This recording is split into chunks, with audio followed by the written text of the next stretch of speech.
Welcome to the Chain Out Podcast with your hosts, Jeremy and Daryl. Hey, here we are. Did you miss us? Yeah, that's us. Yeah. Yeah, I wonder if you missed us since last week. It's season 2, episode 63. I'm Jeremy. This amazing and super good looking guy beside me is your favorite co-host, Daryl. How's it going, pal? Anybody sitting on that side of you? No. I'm doing great, Jeremy. How are you doing? I'm doing well. Good. Really well. I'm excited for tonight's episode. Yeah. We've got another amazing guest coming, but we got a lot of top of show as well. And I think the very important thing we have to start the show off with, what's on everybody's mind out there, is what's happening with the Chain Out battle. The battle royale that we've got going on.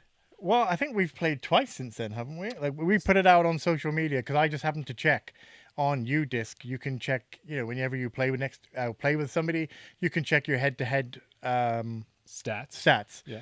And I thought, I'll just check to see how many times me and Jeremy have played. And I think it worked out, and I forget the exact number now, but it was something like we had played 96 times. I'd won 37, you'd won 37, and we had 9 ties. I know the math doesn't add up, but it was an exact tie. It was an exact tie. The time that I checked, we were tied. And I put it out on social media. I'm like, how do we break this tie? Mm-hmm. There was fight to the death. There was rock, paper, scissors. I think it was more into the punishments when they decided how they would punish us for whoever exactly. lost. But we went out a while back and we played at Hermitage a couple of weeks ago, and you took the lead. So we had to go out again, and we went out again this weekend. You, me, and then Sonia came with us. Yep. And we had another battle, and it was close. glorious. It was glorious. Yeah, there were birdies. Yeah, there were birdies. There were some exciting moments too. Yeah. Yeah. We almost had a repeat of your time lapse. If people that know, way back in, I think one of the first couple episodes, like 1 or 2, you just got your time lapse. That's right. On hole 16 at Hermitage, wide open par 4. You gripped this because it was a new disc. You knew it was quite a beefy for your arm. Mm-hmm. You gripped it and ripped it. Yes, I did. But you turned it over and it was just going straight to the lake. And I was like running after the disc like I don't know what, thinking I could save the disc. But we almost had a repeat of that with my Gorgon. That's right. I turned it over straight out of my hand, went into the bushes, but I found it.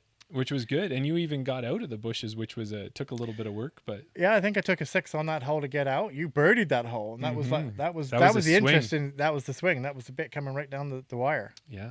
And so at that point there, it was almost like you were handing me the win so that we could get back to the tie. But then we hit hole 18 at Hermitage, which anybody who's played it can make or break your dreams. And it certainly broke my dreams with a 5. And did you get a 3 or a 2? No, I parred it. And took it by 1 stroke. So Daryl has 2 wins now in the Chain Out battle. He's 2 wins ahead of me. But I will say, I see that. Yes, magic. For all our audio listeners, Daryl can do sleight of hand, or what is that, close-up magic? Yeah, either way. But one of the good things for me that I'd like to say, Daryl, was I got to Wally's Way. Yeah. And I didn't miss a single Mando. And that was amazing. Yeah, that's your Bane hole. Yeah, it is. Yeah. A guest that we're going to be speaking to later on coined the phrase to us, don't call it your nemesis hole. It's just a hole that you had a bad hole last time. Right. Which has been your nemesis hole. But you made it through. You got it through. I think you took a par. I did. I took a par. But then the other thing was I threw a second shot, and we wanted to do a bit of a record of it. Yeah. So we haven't put that one out yet. But then I actually went past the basket. Which is strange for you. Which is crazy. Because it's kind of a low ceiling as well. It's aceable. You can give it a run, but you've got 3 double Mandos to get through. Yeah. And with your disc, went right past the basket. And just for anybody who is listening, I'm going to show a couple discs as we got our Dina dies. For people discs. that are listening, you're going to show discs? Yeah, just telling them I'm showing discs. So I got these awesome dyed discs from Dina, and it was the reactor that I buzzed the tower with on that second shot. So we'll have that one up online that you can check it out and hopefully like and praise me for my wonderful skill set on player 2 shots. Because you're showing your discs. Mm-hmm. I also got 2 sweet discs dyed by Dina. So this is a TL3, which I don't have. So I thought I would get one of those. And then I do love a Thunderbird as well. So I got a nice purple and pink and blue Thunderbird dyed as well. And, that's really exciting for you and me to have these wonderful discs. Thank you, Dina. But we thought we couldn't go just with us having great discs. We thought we should have one for the listeners as well. I think we should change our name. We're not Chain Out Podcast. We're the Giveaway Podcast, Jeremy. We do. Dina we asked her, she gave us a choice. We decided to pick this very lovely looking Brave. Isaac Robinson is gone to lat 64, so we got a 2-time world champion there to go with Kristen. Why not get a lat 64 disc? So we got a Brave here with an awesome die job, and we're going to save that one for our 350 YouTube subscriber giveaway. Do you hear that? It's still in the plastic. Still in the plastic, yeah. So we've got 332 subscribers. Keep pushing it. Tell your friends. Let's get some subscriptions and get that going. And now, speaking of giveaways, yeah, when we had Lane Moself on the show, he had 5 Prodigy discs that he was giving away. He was so gracious to donate them to us. We had tons of great activity on that post, and we thank everyone for that. And we need you to buckle in for a minute, because we did the draws, and as we said, what was going to happen is you could enter as many times as you want, but once you won once, was that hard for you to figure out? We're not doing that again. No, it's easy from my I side. mean, it's good. It got attention. Yeah. We had a lot of people commenting and a lot of people tagged in the posts. And I would just like to say, yes, I want to, the 2 people, we had over 130 comments on that clip. okay, There was 2 people. I'm not going to call you out. You know who you are. yeah, Didn't think that I would go and check to make sure that they followed the rules. There was 2 people that didn't follow Moself Design and Prodigy. They just entered multiple times. They didn't follow the rules. So you cut them out? I checked. They didn't get in. They didn't get into the draw. So stick out your hands. There you go. A little slap on the back of your wrist for you. Well, I will tell you, if you're not anything but if adhering to the rules. Yes, exactly. And that's a good thing. So before we run this video, it's 2 minutes. It's going to show you 5 winners really quick. I'm going to be playing air guitar the whole time. Hopefully you are too. Let's roll that so everyone can see and get excited. Look out for your names.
Oh, okay. The music stopped. Oh, sorry. There you go. 5 spins, 5 winners. Congratulations to Spalmer502_34 for winning the A3 with the A3 National stamp on it. Nice win. Kyla Emily Ann, the Fractal PA3 with the Flames stamp. Yeah, you can have it. Ryder Amelia, a Fractal PA3 with the Canuck stamp.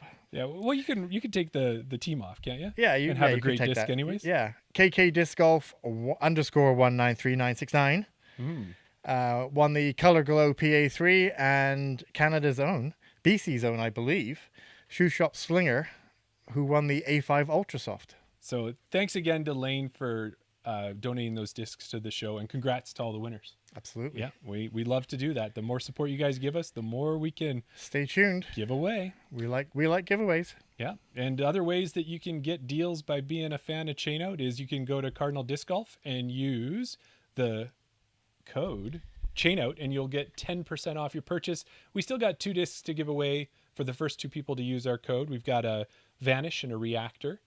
And then the other thing with that is a Reactor, right? I always forget on that Vanish and Reactor. one. Okay.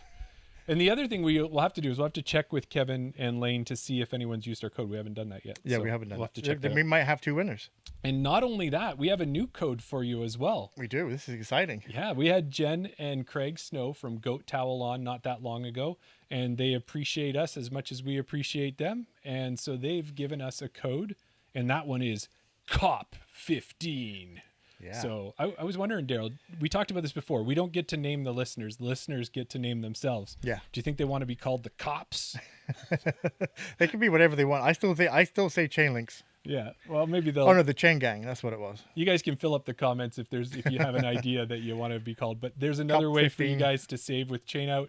So COP15. For 15% off at thegoattowel.com. Yeah. Check out Chantal Badinsky's new towel is pretty awesome. Daryl's got Thomas that. has got a new towel out as well Thomas? now. Yeah. Yeah. And then I know not Canadian, but still an awesome person, awesome player. Emily Weatherman has a really cool rainbow Tyrannosaurus Rex dinosaur one. Yeah. That's going to end up on my back. I Colton can tell you. Montgomery, he's on Team Goat Towel. And there's a few other Canadians on the team, which now their names are evading me. All right. And we got to end this top of show because we got a guest we got to interview, right, Daryl? Well, We'll see. We'll get there. let me just double check. Yeah. So after the Chain Out podcast episode, we're going to have our Around the Basket episode, which will be live on Patreon. Tonight, we kind of maybe shocked and surprised some of you guys because we have Colleen McInnes, Yeah. FPO player, joining us tonight. And we're going to talk a little bit about FPO layouts. I got another round of Jeopardy for you. Yeah. Did you enjoy that last time? It was good. I enjoyed it. Yeah. Yeah. If you didn't get a chance to, if you don't know what we're talking about, go back. It's on YouTube now. Episode 9 with Dina Dies Discs. Mm-hmm. She was our guest last week. Yeah. You did this Disc Golf Jeopardy. Yes. You kind of tried to make it a little bit fair. You gave us some Manitoba questions, some Alberta questions, some generic chain out questions. Yeah, I've got some good stuff tonight. I had Stat Mando help me out with a little bit of it. Okay. So I have that going on. I've got some stuff related to the podcast as well. And I think overall, that's going to be a fun thing that we can do. And it'll be, you are currently king of the hill because Dina did have an opportunity to take you down. I'm the returning champion. You are the returning champion. Okay. With $3,400 or something like that. Don't I just get to bank that? You can bank that, sure. Okay. Yeah. So we're going to see if Colleen can knock you off that high horse that you're on. And we'll see from there. This high horse that I'm on. This Jeopardy Make high it sound horse. like I'm a jerk. No, and it's so much fun that we even have a final Jeopardy question. And I think that one is probably attainable for both of you. Okay. Yeah. So we're in a situation here where we can do what we always like to do. And that is listen to that beautiful ringing noise in the background. What a timing. What Yeah. timing, hey, Jeremy? If our guest is nothing but perfect with their timing. Exactly. Yeah. Go for it. Okay, our guest tonight hails from Surrey, BC. As a disc golfer, he has done and seen it all, from being a Canadian Nationals champion to a WFDF Canadian disc golf gold medalist. He is currently rated 15th in the world in the men's 60 to 64 division. With his business partner, Stuart McKissick, they run InDesign, a company that designs disc golf courses, including Daryl, the famous Raptor's Knoll. I've heard of it. And if that isn't enough, he is also the head coach of Trinity Western University's college disc golf team. Let's welcome Chris Hartmann to the show. Good evening, Good Chris. evening, How are you Daryl. doing? Good evening, Jeremy. Hey, Yeah, Chris. Good evening. It's nice to have you on. Yeah, Yeah, great. thanks for having me on. Your timing was perfect. We were kind of just finishing that top of show, and I was ready to start doing a little tap dancing. And right in my ear, the phone rang, and that was perfect. So great timing. Yeah, somehow my email with the link in it disappeared in another folder, but I found it right at the last minute. So. That's awesome. Fantastic. So we're sitting here in the middle of winter. Daryl and I had a chance to go out last week. Out in Vancouver, we know winter tends to mean rain a lot of times. Do you kind of shut it down for your personal golf season in the winter, or are you playing through these months as well? Normally, I'd be playing right through. It's been quite dry this winter, but normally I'd play year round. I'm taking a little bit of a break now. Just a lot of things are really busy. The design stuff that Stu and I are doing, it's hopping right now. And with the team and getting, we've added a couple of events to go to this year, and so it's been pretty busy. And so I've just kind of taken the opportunity just to wind it down for a few months and enjoy trying a few other little hobbies and putting the hockey equipment on and going to play a little hockey again, which I haven't done in about Oh, 20 wow. years. Yeah. Yeah, and then a little pickleball, and got the snowboard on, and was up at Whistler a week and a half ago. So just Wow. taking, I've been doing disc golf a lot for the last 10 years, and Right. with everything else going on, I thought, you know what, I'm just going to take a little bit of a break here and focus on, some of those other things that we're doing, and then try a few other sports, and let the body heal up a little bit. I'm not too sure if Chris knows what it means by take a little break. And I know disc golf isn't the most strenuous of sports, but you're taking a break and you're going snowboarding, you're playing hockey, you're playing pickleball. From what I understand, that's pretty energetic. Yes, Yeah. definitely. Yeah, no, it still involves being active. I Right. think it's just nice, to do a few other different things for a little while, especially because that's what fits right now. Yeah. Traveling to play and doesn't really, fit in the schedule. Donna's my wife. We've been doing a little bit more vacationing. I'm retired officially from my career, and Okay. so end of last year, and in this spring, we're going to be doing a little bit more traveling, and so yeah, Nice. it's just I'll get back to it, and once we get into towards the end of May, then I'll jump back in and get a bunch of events in. That's awesome. Yeah. Well, I think there must be something about Vancouver and hockey because we had Lane Moself on a couple weeks ago, and same Yeah. kind of thing. He plays with his Vancouver Tankers, I think is his I team. think that's So what I they're don't know called. if you Yeah. guys ever cross paths or if those are different leagues. Uh, my league is over 55 drop in at the local arena. Yeah, I don't think he's showing up there just yet. Give him time. No, no, yeah, okay. That's awesome. Well, you've kind of alluded to a couple of things that might be about your history and your origin. And this is a part of the show where we like to get into how you got into disc golf. But we're not going to ask you just that question. It kind of is boring. So I've got a way to phrase it so our listeners can kind of guess a movie that I'm modeling a fictitious origin story about you after. So I've All got right. that ready for you. It gives you time to think to tell us what really happened. But let's get into it. So maybe when you were younger, you and your friend Stuart stumbled across a niche but amazingly fun sport called disc golf. That is all the two of you wanted to do, but high school just kept getting in the way. You were the adventurous risk taker in the friendship, and you had an idea. Let's skip school for the day, borrow Stuart's dad's 1961 Ferrari 250 GT, and play all the disc golf courses in the Metro Vancouver Regional District. Of course, hijinks and comedy ensued, and you almost got caught multiple times, but in the end, Chris Hartmann had a great day off. Maybe that's not quite how you got into disc golf, Chris, so why don't you tell us how it really happened? Yeah, there might have been a skipping the odd day of school in my past, but no, I think when I was in high school, let me just do the math. I'm not sure. Stuart probably wasn't born yet, so he's he's a young punk. Uh, Gotcha. Yeah. So no, my disc golf really started with my dad, and Right. he loved to throw a frisbee. We spent hours at the local park. I grew up in Prince George. We spent hours throwing the disc and kicking a soccer ball. A little bit of freestyle before we kind of knew what freestyle was. You just did different things and different Mhm. kinds of catches, and but we really spent a lot of time on vacations, and just it seemed like every Saturday morning we were down at the local park throwing a frisbee. So the intrigue and the interest with the flight of a disc started really early, and didn't really do too much with the disc when I was in university. And then once Don and I got married, and we're starting to kind of, I don't know, you get involved in the kids' sports and those kind of things. Mhm. And a Yeah. couple of times disc golf just kind of showed up randomly. Once we were out at Cultus Lake, and I just saw this guy throwing a frisbee the length of the field. And I just had to go over and ask him, like, what are you doing? What are you throwing? Like, I know a frisbee, but this was no frisbee. Yeah. I still haven't been able to figure out who that was, but I'm sure. Oh, Yeah, I don't know who that was, but they invited me out to a tournament, and so he gave me an old AVR, Okay. and so I went to a tournament, and I think there were two of us in my division. So I ended up winning that in a playoff. It was close, and I Nice. won three more discs. And I remember one of them was a Cyclone, and I can't remember what the other two were. But so that was kind of an introduction. Yeah. Didn't really play at all again. It just kind of other things going on in life, and so then we went over to Pender Island once, and I won't get into Ooh. the backstory on that because it was a bit of a fluke thing. I was pretending to go over there to look for a place to build a cottage, and I phoned a realtor. I read that you just phone a realtor and tell them, hey, you're thinking about getting a place, and you get the best tour. You learn about everything about the island, and you at least get a really good tour, and the person drives you around. Yeah. So I did that. I went to Pender Island because I hadn't been there before, and the realtor had lined up 10 different lots for me to look at.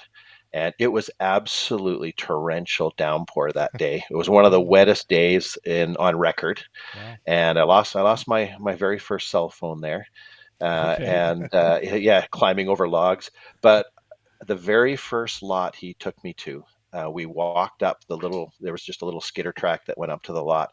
And the very first lot that I looked at, something in me just kind of clicked, and there was this rock, like this big boulder mound, and somehow I could just picture a cottage sitting on top of that. And Yeah. I went home. My wife didn't know I was doing this, and so I came home and I said to Donna, I said, okay, just listen for a bit, and I think we should buy this lot. And so we had a little bit of a discussion. And I said, but if we are going to, we need to go to next on the weekend and put an offer in, Yeah. because they were really selling fast. And I remember there were 51 lots that were on the market, and there were Okay. offers written on 37. Wow. So Wow. I said, we need to go fast. So she said, okay. And one of the things I remind her of, she said, okay, but this is your project. And so we went over there and started to spend 3 summers and winters building our place there. And it just happened to be approximately 3-4 blocks away from the Pender Island disc golf course. So of course you start playing there and you get to know the locals, and I was involved pretty heavily in coaching volleyball at the time. And once my younger son was finished that in high school and in club, then I thought, what else am I going to do? And I thought, hey, this disc golf thing is pretty fun, and there's some tournaments, and it sounds like fun. And I've always been competitive with lots of different sports. And that from then on, it was, you get 5-6 more discs, and like I say, I haven't really Yeah. stopped since like the last couple of months, just taking a little break. So that was about 11 years ago. Right. Oh, wow. One thing we always like to, well, at least I always like to know, when people talk about their first disc they got, the AVR, the Cyclone, do you still have them? I still have the AVR, Yeah. Wow. and yeah, I still have it. It's over at the cottage. Right. It used to be in our bag that when guests would come and stay, they could just Yeah. grab something out of the bag. But I've recently kind of pulled it out and put it aside. Yeah. And there was another disc, and I don't really know the background of it. I just remembered it was another putter type disc, an APX, Okay. and it had a Okay. tie-dye top to it. And somebody once told me that had a little bit of value. I mean, it's pretty beat up from playing at Pender because it's all sharp rocks, but that was one of the other early discs that I had. Yeah. Oh. Wow. Normally Yeah, those first discs end up in a lake somewhere. They know where the disc is. It's at the bottom of a lake on an island on a course that they yeah, have. yeah. Yeah, but that's I amazing that can you still have remember. it. Yeah, I can remember the disc that I played at Pender. My favorite disc, and the one I threw on almost every single hole, was a Star Valkyrie. Okay. And Yeah. and if anybody who's played Pender knows, it's not really a Valkyrie course, but when you play with the same disc over and over for years on end, you kind of feel like it's your favorite disc. Yeah. And then one day, one of the guys over there, Alex Fraser, Mm. when I played a little tournament over there, and one day I was playing with him, and he said, Chris, I've been meaning to tell you this, but you need to start throwing a putter on these holes, not a Valkyrie. So that was my first little bit of coaching. And so thanks, Alex. That was a very good piece of advice. Nice. Well, and when you went over to Pender Island and there were these 51 lots that were there, and then it went down to 37. So now you've got a few left to pick from. Was that kind of your intention? Did you already know there was a disc golf course on the island? And were you just conveniently, this beautiful lot was the closest one to the course? Yeah, no, I really wasn't thinking about disc golf at all. Like Gotcha. I said, it only had a little bit of exposure to it. And actually, if I wanted to be closer, the number two lot, in case the first one was gone by the time we got there, was actually about 1 block away. And Oh, so that would have been, I mean, I can still walk to and from both lots, but yeah, that wasn't on my mind at all. No. Right. no. Well, and that's kind of almost makes me feel like, a lot of ball golfers, they'll want to be on the 18th green backing onto there. But now as disc golfers, it's probably a lot easier for us to be backing onto a green or a fairway at a disc golf course, eh? Yeah. Yeah. That's Yeah, awesome. yeah, yeah. I don't know if I want to have my yard on a golf course. I've put too many golf balls in the backyard, so I don't Yeah. think I'd ever want that. Never mind That, discs. That's the whole thing too. yeah, it might be a way to expand your collection if they just leave them in the backyard there for you. Yeah, that's right. You probably see them crawling over the fence and coming to Exactly. take them away. So yeah, Yeah. Well, one of the other things I found interesting is we've had a chance now with 63 episodes. We've done a lot of interviews. So I always like to take a look at our guests' first tournament on PDGA. What was the first event that shows that they played in? And for you, it was the BC Provincials in 2013 out in Whistler. right, And we right, wanted to yeah, kind of right. see your feelings and your memory on that event because we noticed that Miguel Alvarado was actually the one who ultimately won, and that was his first event as well. So I don't know if that was just the first big PDGA event in the area, but what do you remember about that one? The one thing I remember most is for those that have played Whistler before, you're playing underneath the power line, and it was raining, and those of Mm. us that had umbrellas were getting buzzed on our hands from the electrical current. So Wow. we weren't quite sure of playing underneath there. So that's the thing I remember the most. I don't actually remember. I remember a little bit the course layout, Yep. and of course I remember Miguel. Miguel and I ended up playing together and against each other for years. So and still do occasionally. So, Yeah. but yeah, that's the one thing I remember the most. Yeah, we'd heard that course was quite hard. I have a friend who's out in Langley, and he said the next time I'm out, he'll take me up there, and I'll either never play disc golf again, or he'll know that I really do enjoy disc golf. Was kind of the way he worded it. If I play Whistler, so Yeah, yeah. Well, it's going to be changing fairly soon. Stu and I, that's one of the projects we have is actually a redesign of the Whistler course. okay. So Okay. the city ran into a little bit of funding stuff, and they need to do a Mm. lot more maintenance in some areas. So the funding to actually install the course was delayed this year. So we were looking at starting to put the new holes in this spring or in the fall, but. Great. The finance people at the resort municipality of Whistler had other ideas on what the priorities were. So we're just hanging in there with them, and hopefully we'll still have the opportunity to um, take that course. We've done a bunch of the routing work already, Okay. Great. and we've got some pretty good ideas. And there's 2 or 3 different options that were still on the table. They asked us to do 3 different kind of scenarios, and so Great. we gave them that back, and we're just kind of waiting for budget and stuff to see which direction we go. It'll be good no matter what. So Yeah. Yeah. That's Well, awesome. Because that's that a was, great segue, isn't yeah, it? well, that was one of the questions that we were going to ask you was that, with your InDesign company, well, you mentioned there with Stuart, we wanted to know yeah. if you had any projects on the go, but you mentioned that one.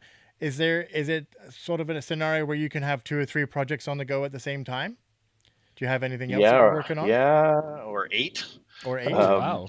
yeah. We've been pretty busy right now with it. We're working with a lot of municipalities, and municipalities are starting to step up and say we want this for our community, even if it's a small little course. We had a Yeah. couple go in the last couple of months, just little neighborhood courses, a 7-hole course, and in Pitt Meadows, and a 9-hole or 6-hole course in Twassen. And we've Okay. got another one that we're just working on with the club in the city there in Twassen. That'll be 12 holes plus. But yeah, it's kind of neat to see the municipalities coming forward and saying we want this for our community. Yeah. For so many years it was us begging to have a corner of a park somewhere that we could go throw our discs, but we're really starting to see disc golf becoming something that's part of mainstream kind of discussion with Parks and Recs Yeah. groups with cities, and then of course along with that comes funding. So we just did a little course in Pitt Meadows, and they just said, this is all we have. It's a little tiny park called Bonson Bowl or Bonson Park. Didn't Okay. have much in it, just kind of a bowl with a walking track around the top. Right. And they said, what can we do with it? And in the end, we ended up working with the city and helped them find a way to get at basically no cost, about 800 loads of fill, and with excavators and stuff, and building berms and Wow. kind of raised gardens and raised greens. Just 7 holes, and then they're gonna be planting a bunch of trees in the spring.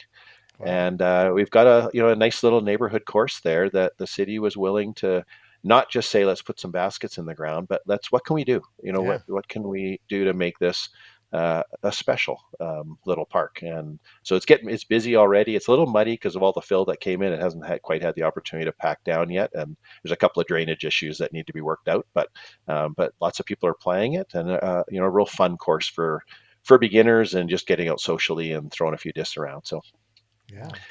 yeah, Yeah. in terms of other ones, we've done a redesign of Bowen Park in Nanaimo, and Okay. that's going to be installed in the fall. That's the schedule for that.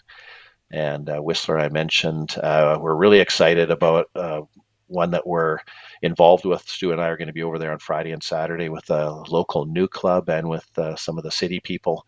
On Friday and Saturday, we're just getting, probably might even get close to finishing cutting out all the fairways. It's going to be an 18-hole, 3 tee pad, Ooh. Wow. top, yeah, a lot through the woods. So basically on a scale of Raptors Knoll, Yeah. but much more through the woods. Right. So they, as a new group of people that have started a new club, and they've just been doing an amazing amount of work when it's cold and rain, and there's a couple of tricky things. It's in a bowl as well, an old gravel pit, so there's Okay. a few drainage things that we got to figure out. But we're meeting with a drainage expert on Friday morning and to go through that. But the club there's excited. We're hoping that that's going to open in about April, and as long as we get enough volunteers out. But it's looking to be like a real fun course and Yeah. Sounds it. challenging, like, Mm-hmm. yeah, true, kind of true gold level at the top end, Right. and then a blue kind of intermediate advanced, and then a red level for people that are learning and still on a steep learning curve. So Yeah. Yeah. Well, you touched on yeah. it there too, Chris. Was you mentioned Raptors Knoll? Is that where InDesign started? Was that your first big project, or was that kind of the one that InDesign was maybe doing other projects, and that was the big one that got you guys noticed? Yeah, Stu and I had been involved in doing a lot of temporary courses. We don't have a lot of land in the Lower Mainland here, so we do a lot of temporary courses, and Right. so we were involved with doing design of temporary courses, and quite a few actually. Mm. And then this opportunity came up. John Goldthorpe, who was Ace Runners at the time, he's Right. the owner of Ace Runners. He was talking to the city because I think he was the president of the club at the other club in Langley at Passive Park, and he said, "Hey, what about that? That land over there?" And they used to film a TV series, Bates Motel, there for about 6 seasons, I think, and that was discontinued. And so John asked about it, and they said, "Put a proposal together." John came to Stu and I and said, "Hey, here's an opportunity." And Stu and I, when we first met, probably my maybe second or third year of playing, somewhere around there. And we both immediately were, interested in going to the States and playing these big events, but we just didn't have a course that could provide the kind of challenge that we faced when we went south. And Right. so we talked for years about, man, if we ever get the chance, we gotta do something that will make us better players and will help people learn to throw far with a bit of precision, and something that will really benefit the disc golf community. We were kind of thinking of ourselves at that point, but Yeah. uh, but when John brought this together, and said, "Hey, here's the opportunity," we were just like, "Okay, here it is. Here's our chance." And I think that kind of solidified, us working together in that kind of an intense kind of a project. Like when you get a project like that, we really feel pressure to do the best with it. Yes. And so you spend a lot of time, we spent a lot of time talking about every single one of those holes out there, and through those discussions you learn about what each other's thinking, and that you got complementary thoughts and skills that go together. Then it just seemed to work. And so yeah, then I had a chance to work on a little course in Blaine. Okay. It's actually the closest course to my house, Here it's Okay. just about 1 minute across the border. And so I Oh, had a chance to work with a guy, Randy Newton, and I was part of the disc golf club down there. And they knew we were doing a little bit of work up here and with pop-ups. And so the club there asked if I'd be interested in working with Randy on designing that little course. So I had that one going as it was kind of leading into the Raptors experience, and then from then it just went on. So all right. Yeah. Well, that's awesome. Well, yeah, we want to jump to the college disc golf, but I have one more kind of course design question for you. okay. Have you guys done any courses in Alberta, or have you ever kind of started to pursue that? Are you ever coming our way?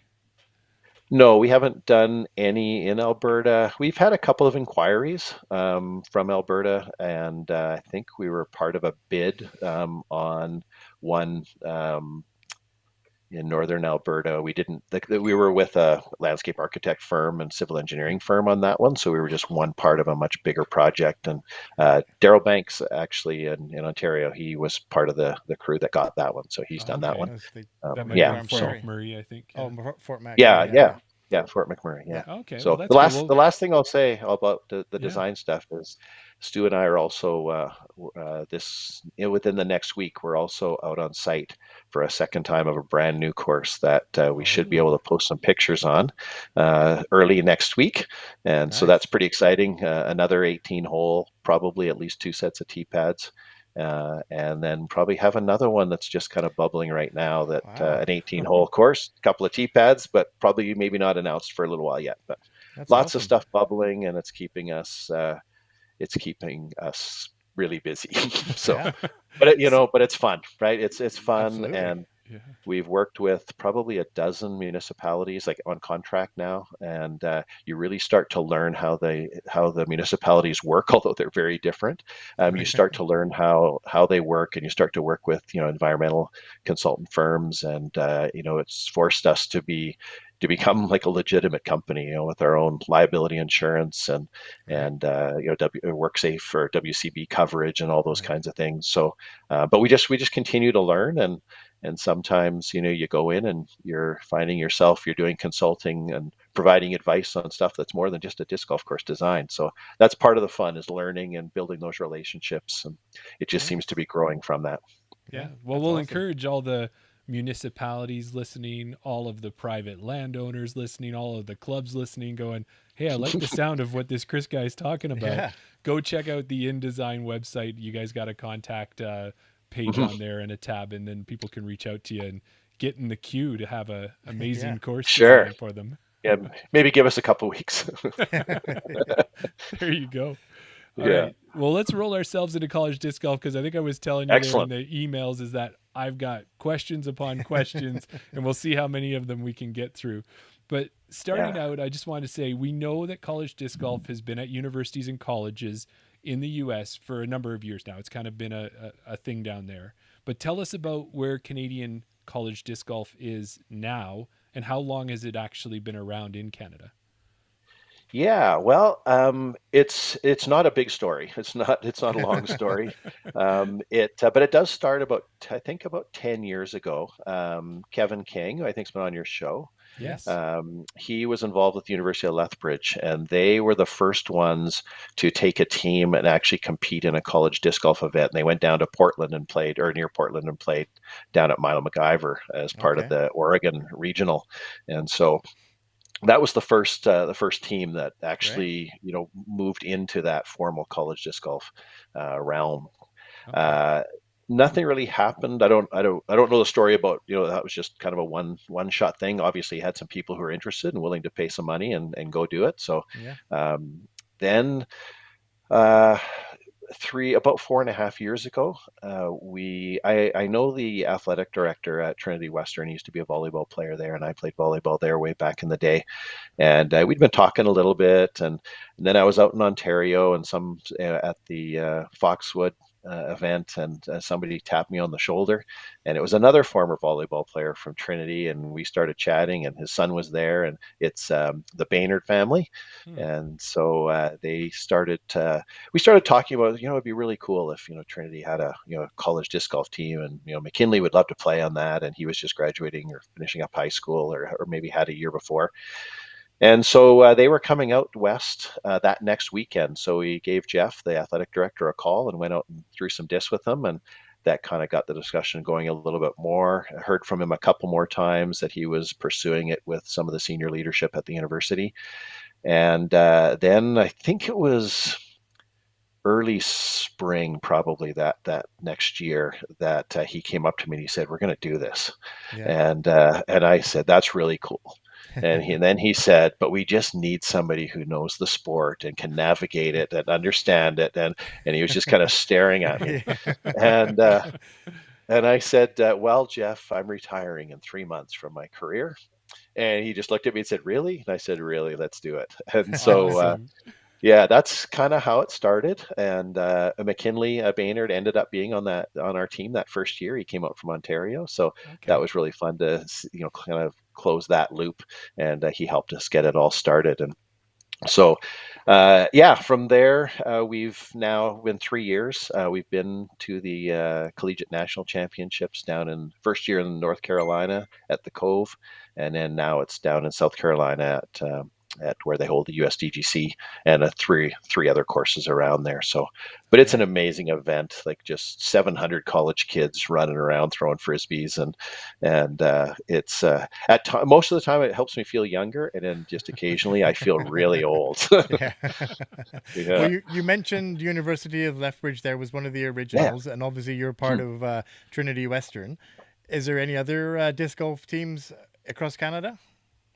Yeah, actually, our second year, actually our first year, Hmm. we University of Lethbridge came out and played. We had our regional tournament here, which included Lethbridge and us, Yeah. and it was a big region. And so Brett Wells was part of the Lethbridge team at Yeah. that time, and so he got a team together, and we came out, and we had a 2 days of competition scheduled. The Saturday night in between, it snowed about a foot. Oh, And so wow. we had good old Canadian disc golf, and so we had to can we didn't think it was fair to run the event on the second day, so we kind of ended after the first singles and the team play on day one. And but the teams we all still showed up, and we had one of our players join with one of the Lethbridge players, and they went out and played doubles together. Okay. And one partner, it was alt shot, so one partner would go down the fairway and follow the disc as it disappeared under the snow. And so I think we actually we probably all had a better time on the Sunday than we Yeah. did on the Saturday. So, but it was just, really Canadiana kind of thing, and kind of a neat start to Canada disc golf. So yeah, Lethbridge had I think one of their guys was injured last year, so they couldn't get a team out. But then last year we had the University of Alberta bring a team. Yeah. We had Redeemer University from Ontario. Right. They were forming a team, so we worked with them to get them out to BC to play, and they went on to play at nationals last year as well, and will be there this year again. Okay. We had the University of British Columbia and University of Fraser Valley also Right. competing, and we had Oregon State come up and played with Right. us as well last year. So yeah, we had a good event last year, and this year we've got a couple of teams from Bellingham, Western Washington University coming up, and we're still trying to Okay. put together, see some other teams. So Nice. it's Nice. growing, it's slow. At Trinity, we've got it's basically part of the athletics department, and so Awesome. our kids have we got some modest scholarships that the kids are on but they train with a strength and conditioning coach who just did an article, just posted I think yesterday, talking about his experience of building a strength and conditioning program for disc golf. So that was Right. kind of fun to see that Yeah. yesterday or the day before. But they get access to all the training staff. If they've got a little bit of symptoms in their arm, they can immediately go in and see a physical therapist, Wow. and everything like the trips, like when we go to South Carolina and stuff, they don't pay for any of it. It's all Okay. covered by our athletics department. So Okay. unfortunately, there are a few schools in the States that are in a similar situation, Yeah. but a lot of them are clubs. And so the students, kind of have to put some of their own money together. And when we're way out here, it's awfully tough to get to Yeah. North, South Carolina, and the cost. Yeah, because even in Washington State, and it's pretty. There's not much disc golf. Like it's Western Washington this year. It's the first year I think there's been a team for quite a while coming from Washington. So we're Okay. excited about that. Yeah. So yeah, So when it comes to the Trinity Western team, how many athletes do you have in the disc golf program right now?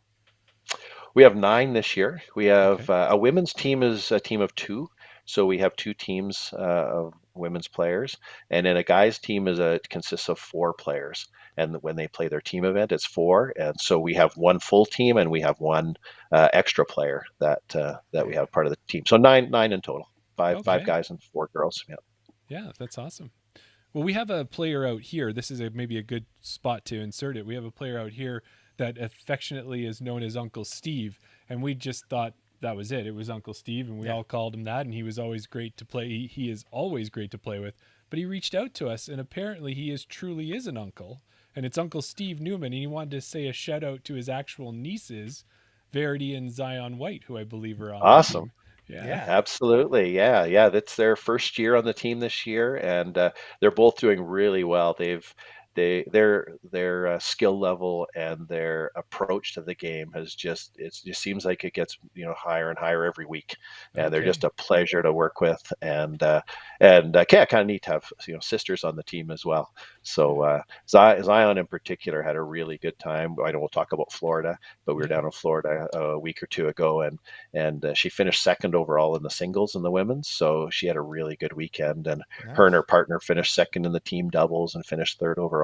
And so she had a really good weekend. So That's great to hear. Yeah, that's amazing. Yeah. It's always good to have that connection with something local that we, like you say, we know this Uncle Steve, and to actually know that he's an uncle. Yes. Yeah, that's We amazing. learn new yeah, things. he's actually a real uncle. Yeah. Yeah. Yeah. Well, Chris, also with the program that Trinity Western has put together, are you finding each year now, is it fairly competitive to get into? Are you having people try out for the team, or are you going out and kind of finding the athletes to join the program? Yeah, that's such an interesting question, and one that's been there. I mean, our first year, I was worried we weren't even going to have a team, because I'm sure you can imagine there's only so many people that are playing disc golf that are in high school, especially 2 or 3 years ago. It's starting to kind of grow a little bit more now, but there's only so many. There's only so many that are actually in grade 12. Only Mhm. a portion of those are going to look to go to university. Right. Only Trinity Western's a Christian university, and Mhm. so that doesn't necessarily appeal to every one of those. So you start with a really narrow top to the funnel, and it gets really small really Same here. quickly. Yep. So the first year we literally took 3 or 4 people that basically never played before, and Okay. we had an information session when all the campus clubs kind of put out the tables and try to recruit people into their clubs. And so we Yeah. put a table in there, and we had one of our players, Joyce Leung, who's now she's in her 3rd year, and she came by and said, "What is this?" And we had her putt into a basket a couple times, and she kind of smiled and walked away. And then about an hour later, she came back and said, "Tell me more about this." And That's it. and then 6-7 months later, she's in North Carolina competing in a national championship, and with her partner who had never played before either. Yeah. Right. And her partner was a person who I coached in club volleyball when she was in grade 10 at the BC Summer Games. So when she was on campus already, and I know her mom and dad, and from when I went to school there, and I got an email from her saying, "Coach, I've heard you're coaching like a frisbee team or something. I want to be on it. What does it take?" So I said, "Come out. We need people." And so those two just had an amazing time that year. Nationals was cold. Like the Mm. second part of the Nationals was cold and windy and rainy and muddy. And I have a phenomenal picture of those two just when they putted out on the final hole, and they're just soaked in their rain gear, and they have the biggest smiles on their faces. It's just the joy of Yeah. and Yeah. of them being in that place. And a year earlier, they had no idea what was about to happen to them. So it's pretty cool. That is awesome. Yeah. Yeah. Yeah. Well, and with that, then too, you're saying it. I can see how you're saying it kind of narrows down to try and pick players. I don't know if we're at that stage where you're going out to tournaments and scouting young players at the different A tiers and the events like that, or if you need help from podcasts, because we've actually done a couple junior episodes and we know there's players out there like Mason Howard, Gavin Beamish, Kai Sotnikow, and Rebecca Dawn, although I think there might be some competition with Redeemer to try and get her on a team. But is that Yeah. starting? Are you starting to see that it's maybe going to get easier to find players to join the programs? Yeah, I think so. I've talked with a few parents from different provinces about the program, but certainly getting the word out. And I think as we see more players of that age competing and starting to think about, hey, I could actually play, at disc golf and play in a national championship and do all those kinds of things. I think it becomes easier for sure. I don't think we're there quite yet where we can just kind of kick back and pick from a group of 12 to your final four. Yes. And we're quite willing to take it. Some of the schools in the States, they've got not just one team but two or three teams. So and we're prepared to do that as well. And so at this point, having people who are interested in playing and coming out, there's a pretty good chance that you'd be on the team if you wanted to. So we're still in a pretty steep, I wouldn't say steep. We're still in a growing state, but it's a pretty moderate, curve in terms of the growth, just for those different reasons. But we're hoping that it'll pick up, and it's just a wonderful experience, working with these players. And when you go to university, you've got an instant group of people to hang out with, and they're all great, all great kids. So. But getting the word out, and there's probably a lot of them still that don't know that it's about that even exists. So getting the word out in any way possible. Disc golf's a little different, like other sports, like in hockey, where you have to go and watch someone play a few games to really understand. We've got this great thing called the rating system, and so. When our athletic director was asking me about what my recruiting budget needed to be and whether I needed to travel across the country and watch kids play, I said, well, as fun as that might be, Jeff, we've got this thing. And if someone's a 950 level player, I kind of know what they play like. Yeah. And if they're a 900 level player, I kind of know what they play like. So I said that part right now is probably the least of the problems. Although a lot of people think that their rating doesn't accurately represent how good they are. So there's a little bit of that. But no, it's we've got that built in. But I do have, I've even got a bit of money that I can use, and if I needed to do that, to go out and try to talk to some people about it, but at this point we are still in a growth phase, and the pool is small, so we're interested in anybody who would love to come up and have that as part of their collegiate experience, and so if there's any listeners out there listening to this podcast, send me an email and we'll chat. Or if you know of somebody. Well, and if you are struggling at all with it and you're looking for some mid-40s continuing education students, we might know a couple who could help out the team for a little bit. I have had that comment so many times in the last couple of years. We've had entire original. I've had entire groups of foursomes come in and say, hey, like all from the same club, hey, what does it take? I said, well, you got to take some university courses and you have to pass them. And they go, oh. So there's always a catch. There you go. There's always a catch. So. Well, we got a couple of comments here. Jason is in the chat right now, and he just said, when my kids were in Christian private school, I tried to encourage them to put it in their curriculum. He taught a couple classes, ran some fundraiser tournaments, but apparently it was a bit of a no-go for him. But then he also said that there's a new principal coming in the next couple of years, and he's a disc golfer.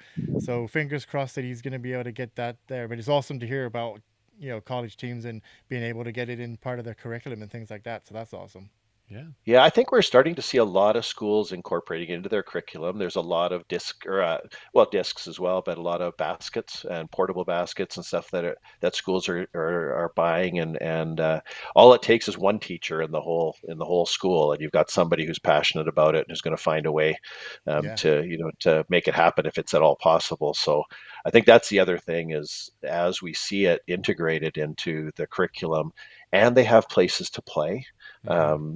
We're at Raptors. We see busloads of kids now showing up with their PE program, and they're there Yeah. for an hour and a half, and the bus driver's honking the horn, and the kids are running back to the bus, and so we're starting to see more of that now, and that's pretty exciting. Yeah. Um, the last time I saw a bus there, people were saying, "Oh, is that a new thing?" And I said, "Well, I kind of thought it was fairly new." But when these kids came off the bus, they had their discs. They were all running. It was a shotgun start. They were all running to their tee pads. They were playing. They were organized. And this was not the first time they had been out there. So, Right. That's um, awesome. That's cool. Yeah, but I know. I I've hear, been out to our local course, and we've seen the same thing. You go out there, Mhm. maybe you're lucky enough to have a day off. You get out there for an afternoon midweek round, thinking it's not going to be busy. There's not going to be anybody on the course, and then you see the yellow bus parked in the parking lot, and all the kids yeah. are running around. It's awesome to see. Yeah, it's great. Yeah, Oh, and just the chatter and the laughing and the excitement and there isn't not one of those kids that doesn't have a smile when they're getting back on the bus. It's awesome. yeah. That's right. Except for the kid that lost his disc and he can't find it, and Yeah. he's running around. Have you got my disc? I don't know where my disc is. Yeah, Maybe I've yeah, seen that a few times. yeah. But No, it's growing. I think that's the area of our sport that has the greatest potential for growth. I think that's the whole market absolutely, that is yet untapped, and it's also the future of the sport. And I think that's that it. as we see more and more of it, it'll hit that critical mass. And I think it might be the next phase of the really significant growth in our sport is that age group. So Yeah. Agreed. I'm not sure if you've looked on Disc Golf Scene or anything, but I think we've got the MA40 division. I think Yeah, it's we're pretty covered. stacked in that division. I think we need to get the We need to younger, fill up exactly, fill from up the from the younger group. bottom. Yeah. Yeah. If I want to bring it back a little bit back to the college life there, can you give us a walk through what an average week might look like for a college kid? For training yeah, and such. yeah. So our team, for the most part, I'm with them 2 days a week, not whole days, but we have practices on Tuesday and Thursday afternoons. Yeah. On Tuesdays, we practice together, the guys and the girls together, and on Thursdays, we practice with the guys first, and it's usually a couple hours. Sometimes they're there a little early, sometimes they stay a little later, but then they also do some putting and throwing. We've got a rec field on campus that's not used very much. Right. The track and field uses it a bit, but it's got a covered concrete pad that so Nice. even when it's raining, everybody can put their bags under there and they can throw Oh, from there. And it's cool. Yeah. about 450 feet long to one corner, so not bad. We got a couple guys that have to go get their discs across the fence Wow. sometimes, Whoa. and yeah, and then we also have lights. So even in the winter, we can turn the lights on, Amazing. and even when there's snow on the ground, we still get out there and practice because we have a really nice place to throw from, and Yeah. it's a pretty large pad. It's probably 25 feet, yeah, 25 feet to 30 feet wide and about 20 feet long. Okay. So we can run. I usually have something dividing down the middle, and then the Yeah. girls can be throwing on one side and the guys on the other side. But yeah, a nice little facility, and Innova. Shout out to Innova. Yeah. They between them and PDGA Canada helped us acquire 4 Pro 28 baskets for our practice facility right from Okay. the first year. And between the Right. PDGA Canada and Innova, basically we were able to get those for no cost. And so that was a really nice show of support by both those agencies. So yeah, we get to throw there, and it's kind of our own little spot that we share with the shot putters once in a while. But Nice. Yeah. it's good. It's yeah, we've got our banners up, and our school banners and our sponsors banners and Innova banners and other Yeah. manufacturers. So Wow. it kind of is it's our home. It's a So great practice facility. Yeah, for Mm-hmm. sure. yeah, yeah. So we practice there. We try and create. There's a couple goal nets, so we use those for targets. Mm-hmm. And this year we added. I bought 12-foot high PVC tubing, and so we pound 1x2 stakes in the ground and have 12 foot, so I can set up shaping of shots with Nice. using these Oh, using these things, and Yeah. so we work on all different, all different kinds of shots, Yeah. and we can put those up in the field. Although the last couple of days was frozen solid, so you can't really It's a pound them little in. Yeah. harder. Well, Yeah, last week on the so episode, I mentioned about how I don't like forced mandos. But I mean, if we're But in doing it for training, practice, yeah, if in you're putting it training. in for training to force you to play oh that yeah. shot, that's amazing. Yeah. Yeah. Yeah, we have a little game we play. The it's kind of L shaped, and so it's 450 ahead, straight ahead from where we tee off, and then there's also it goes around a corner. So we actually set up a game of kind of like croquet golf, where we Right. use the goals and stuff, and you have to use all your different shots to go through all the mandos all the way down around the corner, and then come all the way back. Right. And so yeah, so it's like a par 14 or something, and they have to make it. They have to make a few putts along the way, and so Yeah. yeah, it's just with That's a awesome. small space and meeting all the time. It's fun to try to Yeah. create competitive drills Exactly. that are useful and helpful for the players, and I've done some coaching in volleyball in particular, and learning how to what do you want to accomplish out on the court, and how do you create drills that Yeah. most closely replicate not just the skill set but also the mindset of when you're competing. So that's part of the That's it. fun for me is creating and transposing. What are we trying to do, and what can we do to practice that, Yeah. both physically, psychologically, all those kinds of things. So Yeah. it's part of the fun for me. I think that's something amazing that you've achieved there because I always think about sports where it's so repetitive. Like, just say, for example, like tennis. Like, if you had to go in and work on your tennis, you have to work on your serve. All you're doing is you're just throwing a ball up and you're serving. You're throwing a ball up and you're serving. Like, how Yeah, repetitive that gets and how boring it gets for a college student to practice. Mm-hmm. But you look at like hockey or something where the actual game that you play isn't just a back and forth, back and forth. There's yeah, different aspects to it. So the fact that you've been able to, take what essentially is taking a piece of plastic and throwing it, but there's so much more to it than that. Creating these little games, keeping them interested while still learning and teaching them the sport and getting, teaching them all the fundamentals that they need as well. That's amazing. yeah, Yeah. yeah. We've got one. I'll tell you, one of the ones they don't like is the players is that they have we set up a lot of putting competitions where if you make your putt, you move back and you see how far back you can go, and whether you're hitting 5 in a row or one at a time. One of the ones that we do to learn how to putt when you're tired and your heart's pounding because it's an important putt is that after every putt they have to run about 80 feet or so and have to touch the fence and come back. So they're trying to go fast because they want to get more putts in, but then they become increasingly tired. So Yeah. not Working on the one that they cardio. necessarily are totally excited about when I say, "Hey, we're going to do it," but they understand it and they have fun with it. Yeah. And I'll tell you about another one that is fun because I Sure. I think it's an area of our sport that's not really developed. I mean, I tried to Google, drills for disc golf teams and stuff. There's just nothing. Yeah. So maybe this is a fun one that maybe people at home can try. And it's kind of a version of a volleyball drill that we came up with when I was coaching back at Western Washington University in Bellingham. And it's kind of a little point, big point. And so you set up a target area, maybe it's a 15 foot radius circle, and you're throwing from 3 or 4 different distances, or maybe you're throwing 4 or 5 from all distances. And if you get all 5 in the circle, it gives you one chance to putt. And Oh, so you're first of all, you're focusing on really trying to be precise on your upshots, and you Right. can throw forehands, like you can then change it up, right? You can Yeah. make it all, so it's all patent pending shots, or it's all forehands, it's all hyzers, it's all whatever, Yeah. tomahawks. So, so once they do that and they make 5 in a row or 3 in a row, whatever's set up, then they go and they have one chance to putt. And if they make okay. their putt, they get to move back, but then they go back to that station and have to hit that 5 times in a row. And it's like you're Mm. working really hard to get the chance to make a putt. And Right. so there's so much more pressure added to that putt. And it creates a little bit more of an internal feeling like I've got to make this one putt instead of just standing there and firing, 30 in a row at the basket. Yeah. Mm-hmm. You're trying to replicate what it feels like when you're putting under pressure, Yeah. and that you've worked hard to get. Like when you get a putt that's 15, 20 feet or 25 feet out, you've done some things to get there, and you want to finish it off. Yeah. And Yeah. so that's one of the drills that we've done every once in a while, and as just a way of trying to combine the psychological side of putting together with the mechanics. Yeah, that's awesome. That is really cool. So I really like these drills and stuff, and I'm one of the people who goes out and does field work in the summer. So you've given me Yeah, some great ideas to help up that game as well.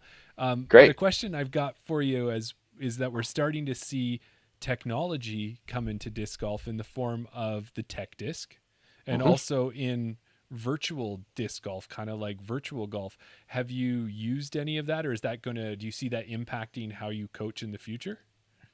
Yeah, we purchased a tech disc last year, and so we've used that some. We've done some training indoors with the tech disc, just trying to work at release angles and nose angles and some of those things, and of course curiosity about how hard people throw. Right. That seems to be the most important thing, is how Who's got the fast biggest is the number? disc. Yeah, Yeah. yeah. Doesn't matter that it's at a 30-degree nose angle. It doesn't matter as long as it's hard. Yeah. But we've had some discussions about that, and I'm, as a coach, I'm not a coach that believes that everybody should be mechanically the same. I think we're all our bodies are different, and you look on the pro tour, and you have the top 4 players on the card, and if somebody were to turn out the lights and just do a silhouette of them, you would be able to tell which one was which, because they throw a little bit differently. So Right. I'm not a guy that gets too wrapped up in really specific, from the feet right through to the release. I'm not that kind of a coach. I think there's a place for, once players get to a certain level, that kind of fine tuning is it can be really helpful.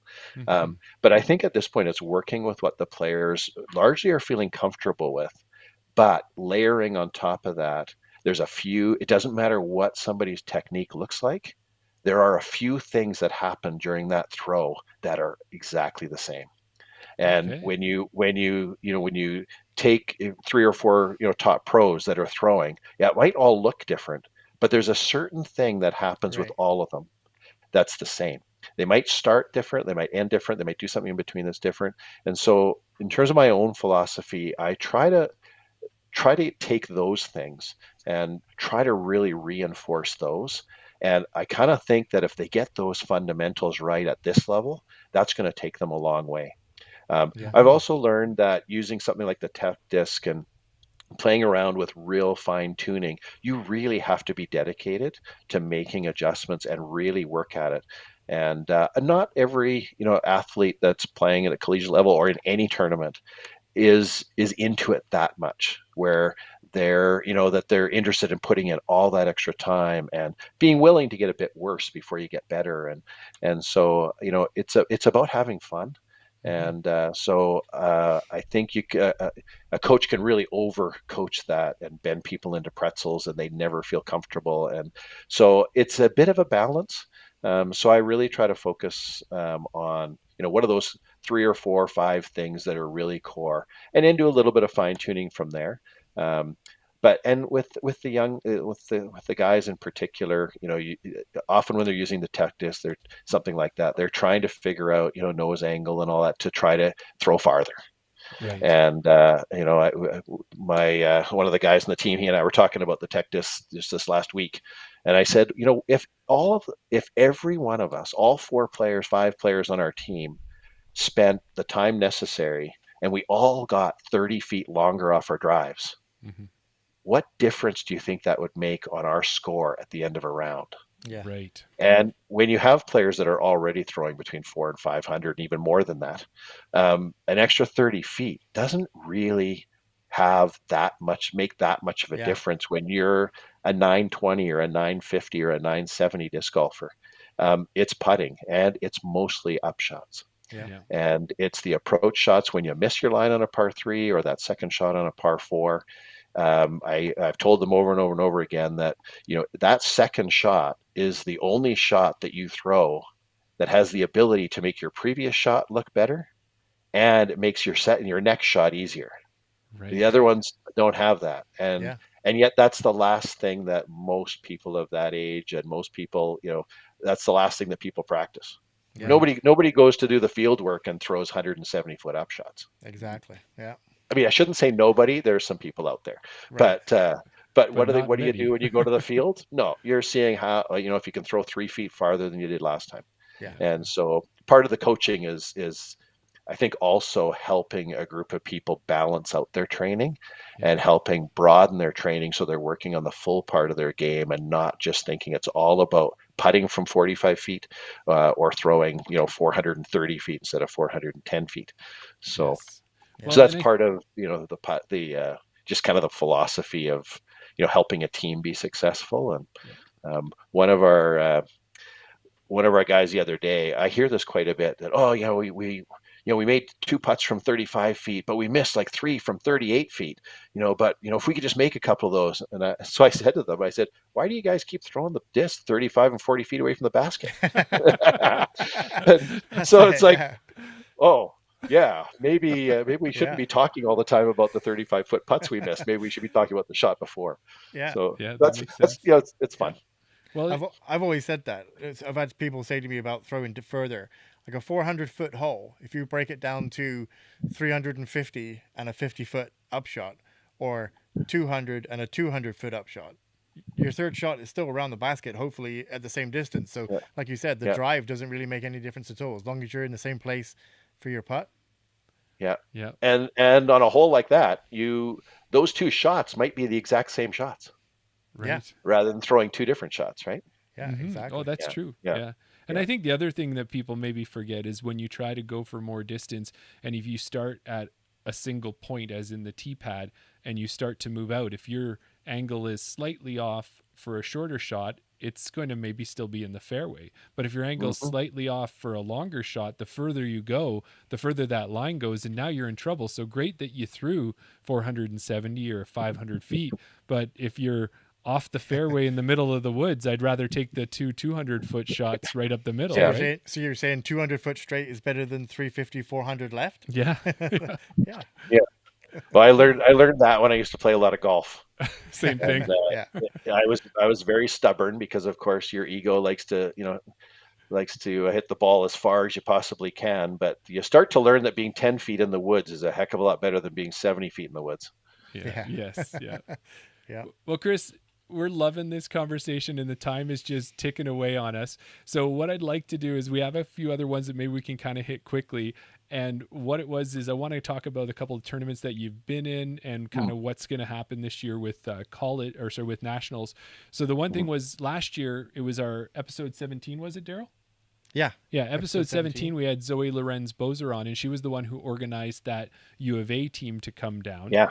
And Yeah. when we talked to her, she had said, like, kind of educated us that college disc golf's played a little differently. So I know we could probably go on for a while, but can you give us kind of the Cole's notes of how it's not just a singles game like we play? How is it played when you guys go to a tournament? Yeah, it's a true team event. So there's usually, in most events, you usually have one. If it's a three round event, you'll have one round of singles, and whether it's your 4-person team with the guys or 2-person team with the girls, your average of your 2 scores is your team score. So if one person okay. shoots 6 over par and the other person shoots 2 over par, you have an average score of 4 over par. That's your team score. Okay. Then when you get into team play, the girls always play best shot doubles. And so, of course, you get your score and you put those together with your singles, and that's your 2-3 round score. The guys is a little bit different, and it's way easier to play than explain, but I'll do my best. So the guys play alt shot, best shot. And so what that is your guys' team of 4 divides into two pairs of 2. And one group tees off, and then that best shot from those 2, then the other 2 players play from that spot and play best Okay. shot from there, and they Gotcha. alternate. And then one team throws all the odd holes, and like on the tee pad, and then the other team throws all the even.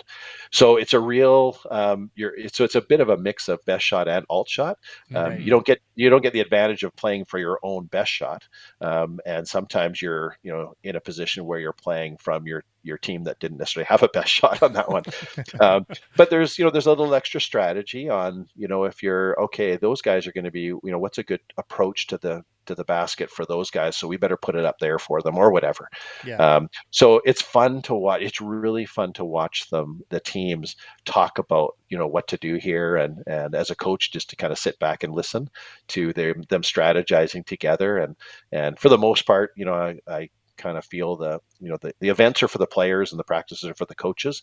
But every once in a while, as a coach, you're kind of hanging around, and if they're way off base, or then I might walk in and say, "So, what are you guys thinking?" Hoping to guide the discussion a little. Yes. But yeah, it's fun. It's a fun format, and so you have a team of 4 on the same hole playing against another team of 4. Right. And so also you've for a lot of these guys, they've never played in front of that many people in their life. So because there's now 8 instead of 4. Yeah. So it's so it adds a little extra element, and that camaraderie, really gets going. And I think the girls, there's just not enough girls to go to the 4-team format. Okay. So yeah, and then Zoe might have talked about how when you get to nationals, we just had our conference event, Okay. and now we have our regional event coming up in February. And in a regional event, you have to be a member of College Disc Golf. They just added the conference events this year, which I think is a great thing, where teams don't have to be members of College Disc Golf to participate. So I think that'll draw, because you have to become a member, and it requires PDGA membership, and it's about $100 and some US, which is a bit of a stumbling block for some students. Right. So when you go to the regional event, the girls all play in Division 1 when they go to nationals, so there's no real competing for spots. But the guys have Division 1, Division 2, and Division 3. And you're not a Division 1 school. Your school goes to the regional events to try to compete for a spot in Division 1, Division 2, or Division 3. So our little regional event out here, our winner gets one Division 1 spot and 2 Division 2 spots.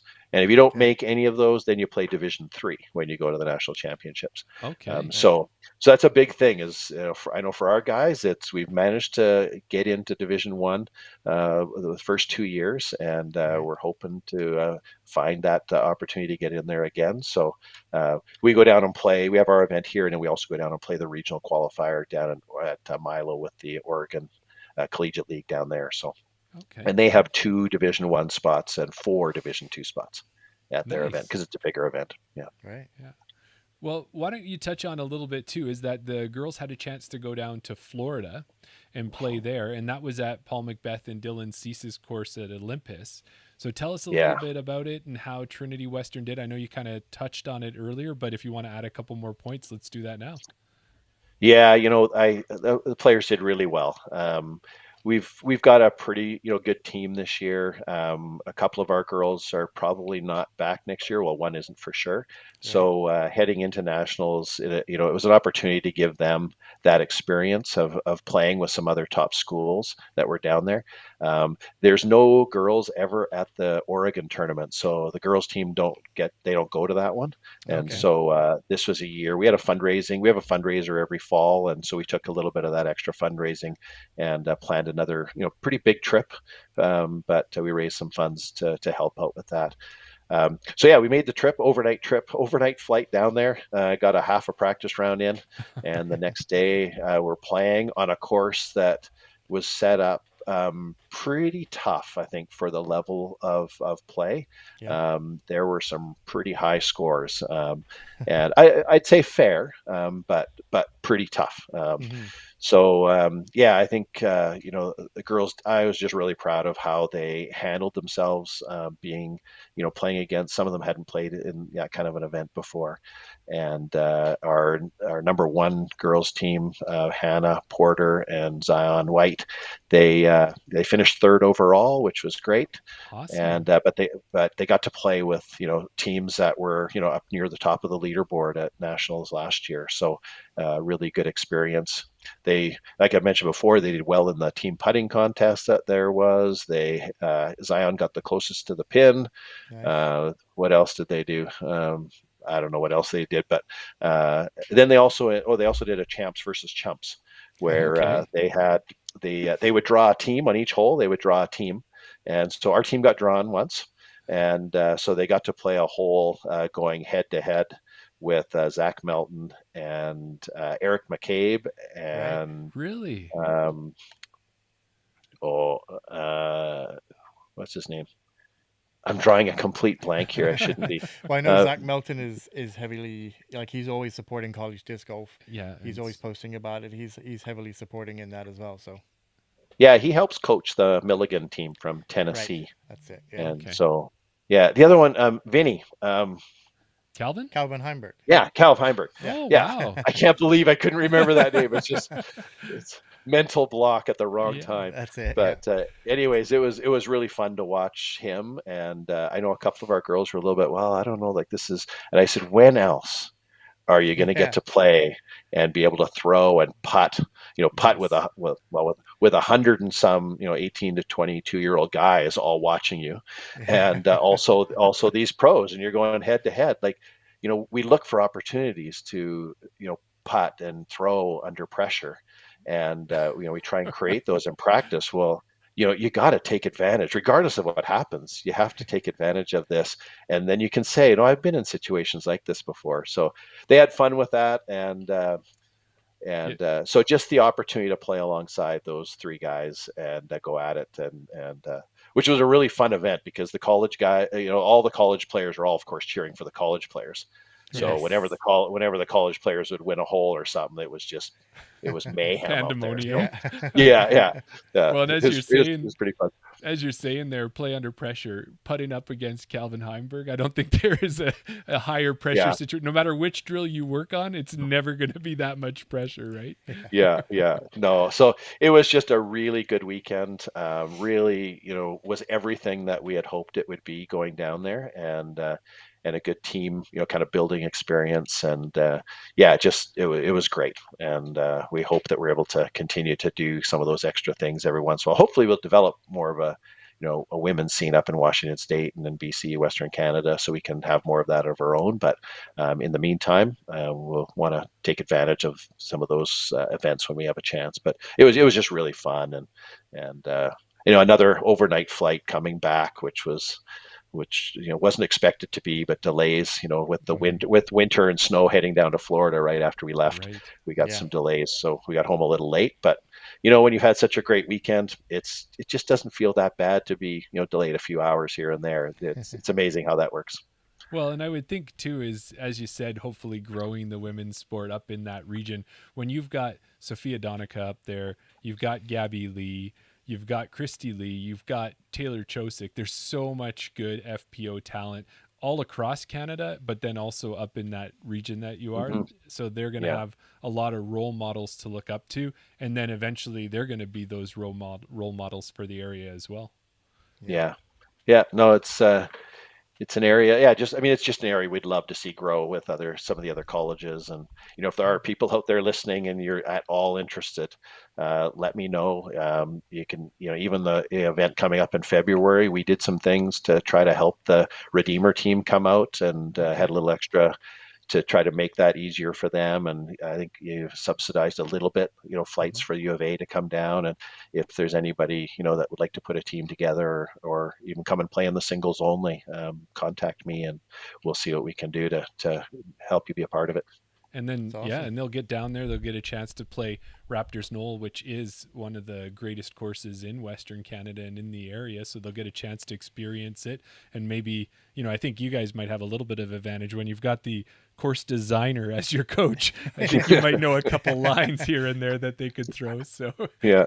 that is a home course advantage if I've ever heard one.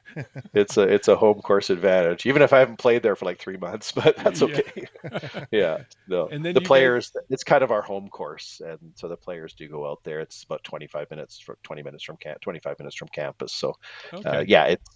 it's a bit of a home court advantage for sure. Yeah. That's awesome. That's awesome. Well, and then once you get through that, as you mentioned, you guys will get down to Winthrop to play the Nationals, and you're saying it's at 3 different courses, but I'm going to imagine one of them is the USDGC / Throw Pink course in some fashion, is it? Yeah, it's a shortened version, of course, Okay. and a little bit different. I think that USDGC course is got lots of teeth, and the range for the college athletes is it's not 1,030 rated players. Right. There's a bunch that kind of crowd around the 1,000 rating level right at the top end, but you also have players, on the guys' side that are still, in the 800s, playing in any of the divisions really, because it's a team sport. You can have a wide range of rated players. So yeah, it's a little bit of a shorter version, but still some of the same challenge. Okay. And it's just fun to see the players, go, and you see the bamboo hole, and you just Yes. drive up, and for a practice day, and everybody just jumps out of the vehicles, and you got to go throw it. So it's such an iconic hole, and don't necessarily go at it on hole 17 because they need those discs for competition, uh, but for the bamboo hole, and you see some things that are just so iconic like that they've seen, and Yeah. it's just the opportunity to be there and experience it. Now when they see it on coverage, they can say, I've been there, I threw that hole. And Yeah. so yeah, it's a pretty iconic course, right? So, Yeah. and Do, Definitely. something do that you find everybody knows. Do you find that a lot with your students? Is that, like you said, when you have your table set up there, a lot of the students that are coming up don't know what disc golf is, never maybe picked a frisbee up. Then all of a sudden, now they're starting to watch the events. Now they're starting to take an interest, and like now they recognize, oh wow, we're now playing on the hole that I've seen on TV. You see that a lot. Absolutely. Yeah, yeah. I mean, for anybody that's played, when you get to watch coverage and you get to watch a course and how players play it, either if you've played it before or you go play it afterwards, it just gives it completely different meaning, because you Yeah. just you watch it, and you can kind of feel yourself there because you've been there. Hmm. And so I think, and especially with the iconic courses, they came home, and before we went down to Florida, they'd all watched chess.com from last year, and Yeah. they all Right. knew the holes. I mean, I didn't, but so you get there, and the players are telling me what the holes are and where they're going. So, Right. but oh yeah, they get right into it, and like I say, anytime you get a chance to play, and then a course that's on coverage, Yeah. it just gives it extra meaning, yeah, it's because you can feel yourself there. Yeah. Yeah. Yeah. That's awesome. Well, Chris, I'm going to say to you that I'm very excited with all of this that we're talking about, because I can see that in the future we're going to see some of these players coming out of your program going and playing in tour events, showing up for some of those, and before you know it, they're going to have tour cards, and it's really going to show just that great growth that's happening. But I'm going to kind of lead us in with my next segue. So, Daryl, when we talk about the USDGC, we were talking about hole 17. It's affectionately called the Dream Killer. It's Hmm. only a par 3, but it must feel so good if you land that drive over the hay bales, short of the water, park it on the island. But speaking about islands, He's such a pro at this. Yeah, I was wondering. This, you've taken a relaxing cruise, however the ship goes down. You manage to swim to an island, and fortunately for you, there's an 18-hole disc golf course. Which 3 discs are you taking with you on the island? and all of your players are going to be listening to this one, so take it away, Daryl. There you go. Yeah, it's a staple of our episode. You've listened to the episodes before. You know what it's all about. If you could take any 3 discs, it started off as putter, mid-range, and driver. It's evolved so much now. Which 3 discs could you not live without that you had to take with you onto this island? Yeah, well, I think every one of my players would already know the answer that I would give on this, I think, and a lot of people that I play with. Definitely it'd be an AVR putt and approach, DX plastic. Yeah. Obviously I putt with those, but I also throw them a lot. Okay. Whenever I get a chance, they're a good throwing putter for me. Basically, if I have a chance inside 270 feet or so, I'm looking to see if I can use my AVRs for that. So, Yeah. just how long are we on the island though? I might get beat up, so I might need to move to Star Plastic if I'm there for a long time. Yeah. The mid range, again, people will know it's a Star V Cobra. Okay. Unfortunately, it's out of production, Yeah. but I happened to grab about a dozen of them before they went out of production. So I'm still taking that one with me. Okay. But if I need to go to production, then it would be a KC Pro Rock, which might not be in production for much longer either. But Get them while you so can. yeah, but the KC Pro Rock is just that, it's almost the same as throwing the AVR, except just more distance, and Okay. but really versatile, and just something that I never used for like the first 5 or 6 years, but so many people that I played with were throwing them. I think, this must be a good disc. I don't like it, but Right. it must be good. And then once I got them and started beating them in, and you get 2 or 3 of them in your bag, you just start to realize how just valuable they are. I have, anyways. Yeah. So, and then driver, absolutely no doubt, it's the Color Glow Shrike. Okay. Okay. Again, a little tricky to get. Usually, it's a tournament fundraiser disc, Yeah. but the Shrikes I carry, like the Halo Shrike, regular Glow Shrike, not so much Star Shrikes. They're a little bit flippy, but the Glow Shrikes and the Color Glow Shrike in particular is probably my go-to driver when I have Yeah. the chance to throw that disc. Because the little hyzer, I'm a hyzer flip guy, Okay. and so throwing that just dead ahead, 6-8 feet above the ground, letting it flip up and just keep going along that Yeah. path is kind of what I I throw a lot of. So when I get a And what chance, we that's and my what we disc of dream choice. of as well, I Yeah. think. Exactly. So yeah, quite a bit of a gap between the KC Pro Rock and the Shrike. So Yep. you have the AVR for your putt approach, KC Rock for your up shots. No real fairway mids, but then you go right up to the Shrike. Yeah, I mean, if there was a fourth disc, then I'd fill that slot, Yeah. and that'd probably be like a T-bird, probably. Yeah. Gotcha. And then one other kind of extra that we've added on to this segment, if you could transport any course, and whether you designed it or not, that's up to you. But if you could take any course and transport it to the island, and this is the only one course that you could play, and when you say how long you're going to be there for, I think you're going to be there until you get bored, and then you flag down the passing ship, and then you're off. But which Okay. course would you take with you? Well, if I'm thinking I'm going to be there for a while, which is where I think the best courses are, where you can play them over and over and over again and stay Yeah. interested and keep having fun, and that repeat playability factor. Um, I get asked a lot about what's my favorite course. I think when you get involved in designing courses, you tend to look at courses a little differently, and everybody Yeah. always wants to know what your favorite course is. I don't have one. Um, Oh, I Okay. think there's a type of course that I enjoy playing. right. I have not found what I would say is the close to perfection course yet, You haven't of the designed ones this I've course played. yet? Not yet. No, no. We're hoping for that Work perfect in piece of progress. property and everything, but because it Yeah. does take some elements to build around. Yeah. But if I look at the type of course, and then I can lead to a couple of courses that would fit into that category of amongst maybe some others as well. Um, it's really a course that you've got to have good tee pads, and you got to have that kind of stuff. You got to have some par fours to keep that repeat playability. Might not have all that on a desert island, but I think through the woods, through the trees, with lots of obstacles in the way, I think is what separates our form of golf from golf. Yeah. Mhm. And I think that's where I think the understanding and the intrigue and the interest from us as players, I think, comes from the different ways you can throw it and the different flight patterns. Yeah. And it's fun to play on a golf course once in a while and just lay down rollers and throw stuff as far as you can. But I don't think that that's really what separates and makes disc golf its own unique game of golf. So Yeah. it's got to have that, and some elevation and some of that. So Yeah.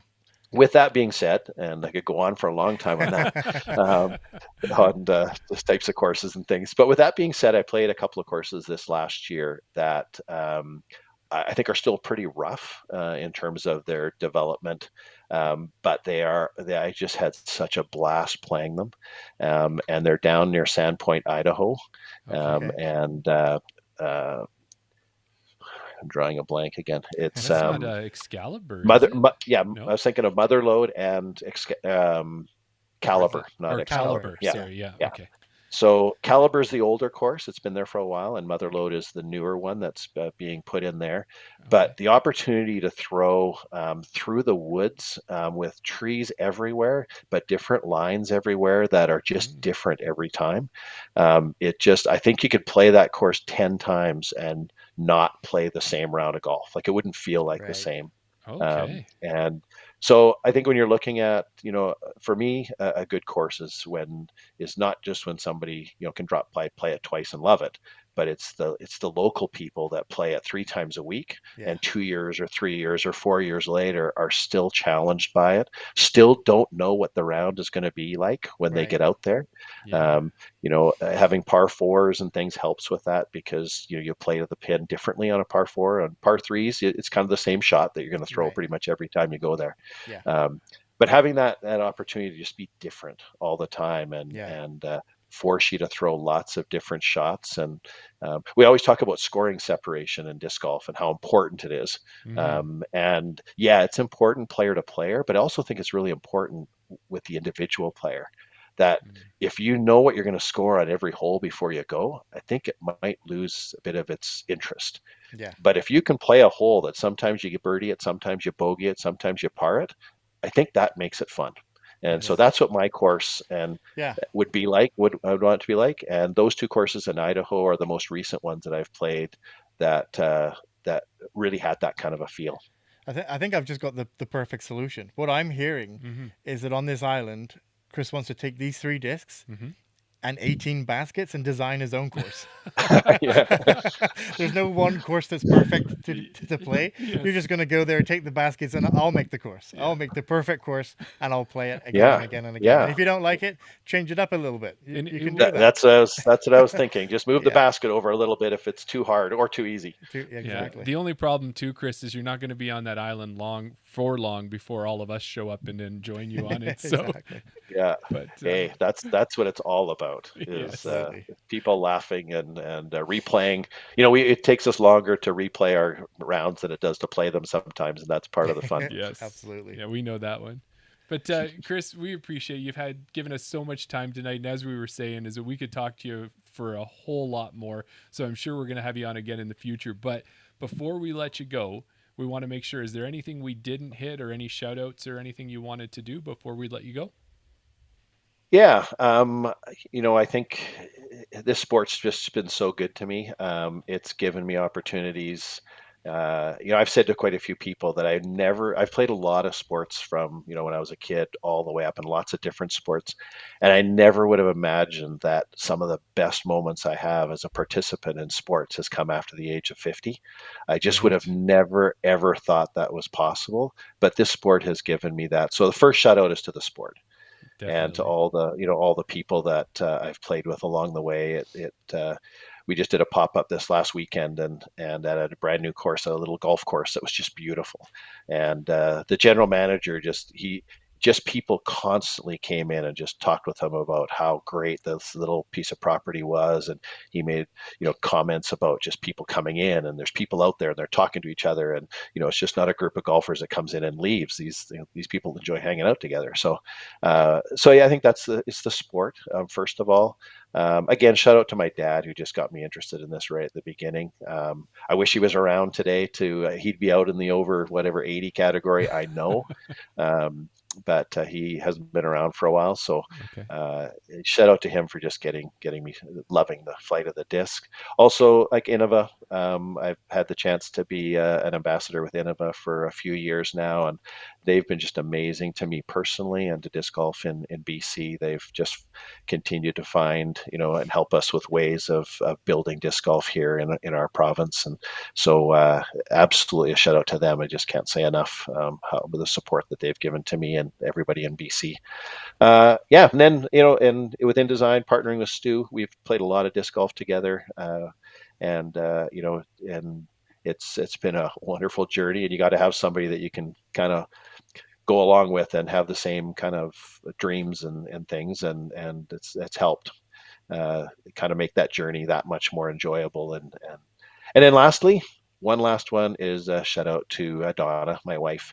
Nice. For I sure. think anytime you're participating in a sport or an activity that you really get consumed by, you have to make sacrifices sometimes, and at times during that 10, 11-year journey, I've been away a lot, and so we're now, as I'm retired now, and she's getting ready to retire, we're starting to think about some of those other things. But she's been, really supportive and understanding of my obsession with competing in sports, and understand it's kind of hardwired in me, and Yeah.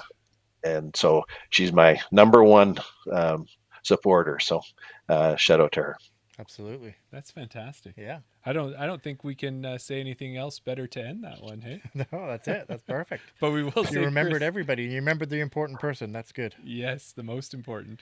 Oh, Oh, right. Yeah, sorry. One other thing here. yeah. Chris had told us before we started that you were going to have some discs to give away as well. So why don't you share that with us? That's amazing. I will. Thank you. I've got 2 sets of 2 discs, or 4 discs, Yeah. and 2 of them are. We did some team stamp discs this year. I'll just hold them up, and we've got a little turquoisey type Oh, turn yeah. with our Spartan stamp there and a foil, Nice. and then we've got a Proto Glow Roadrunner with Oh, our stamp. sweet. So yeah, that's pretty nice. Then Innova this last year, for the 3 of us that are part of the Innova family, I guess.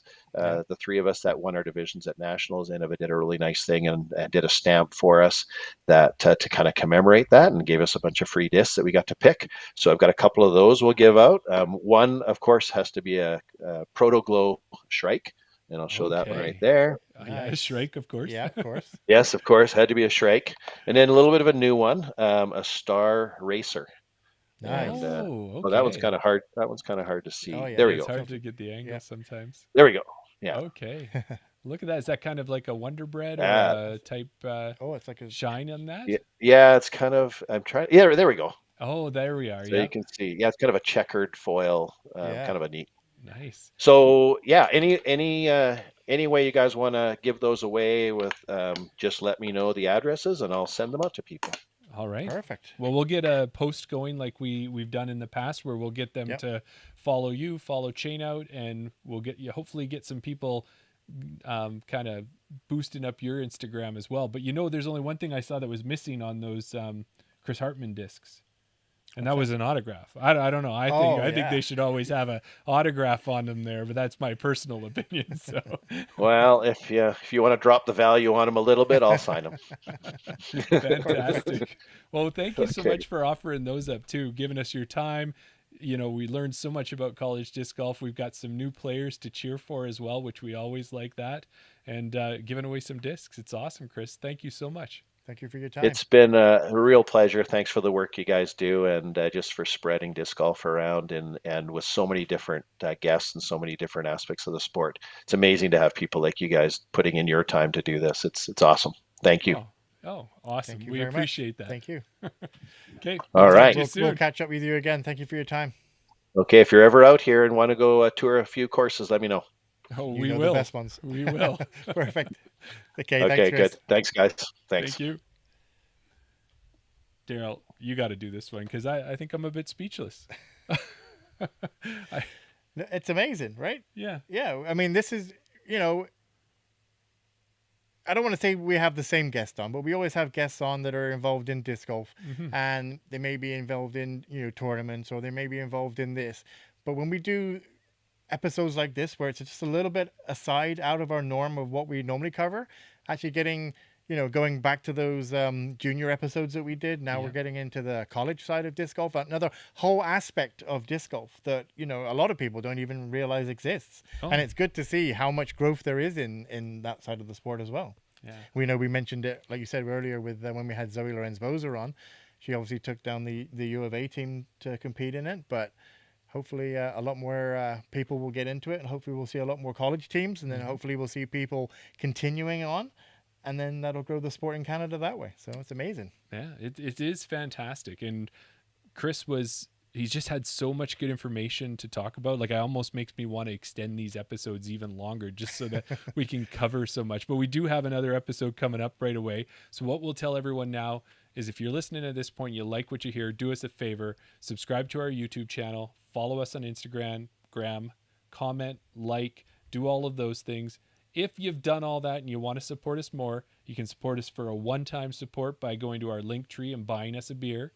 Or you can check out our Patreon, and there's different levels from free all the way up to monthly contributions where you can help us out there. We have 2 levels of monthly contributions. Just believe it at that. So check that out. And then the other thing too is if you want to get yourself some discounts, and also probably supports us as well, is go to Cardinal Disc Golf and put in Chain Out and get 10% off your purchase, or go to Goat Towel now and put in COP15 and get 15% off your purchase. So that's kind of my part of that. Daryl, how are you going to wrap this one up? You know what? And I say this with in a very positive light. Okay. That we're so lucky that we get these people on the podcast, and then it seems to be, we're so blessed that now it seems like it's almost like a weekly thing that we're like, okay, we're going to give away these discs. We're going to give away these discs. Fantastic. And I kind of half joked when we were talking to Elaine, I'm like, how come we don't get these discs? Right? But I think I might just have to message Chris after the show and be like, I don't want one for free. I'm willing to buy one, but I think I would like a Chris Hartmann Sidewinder. Oh. I only bagged one Sidewinder. It's kind of white. It's like white and yellow, so I haven't thrown it much in the winter. Yeah. I don't know if I know he showed a color glow Sidewinder there, I think, but I'm wondering if I can get one in a different color. Well, if he got you one of those ones, and of course he's going to put his autograph on yours. Right. That's guaranteed. I You would need definitely that ask for signed. it. Yeah. So what would happen with that one? Do you have anything? Obviously, people are going to join us in about 10-15 minutes for our Patreon, because Colleen McInnes is patiently waiting and going to jump in and join us. So thank you for that, Colleen, if you're watching right now.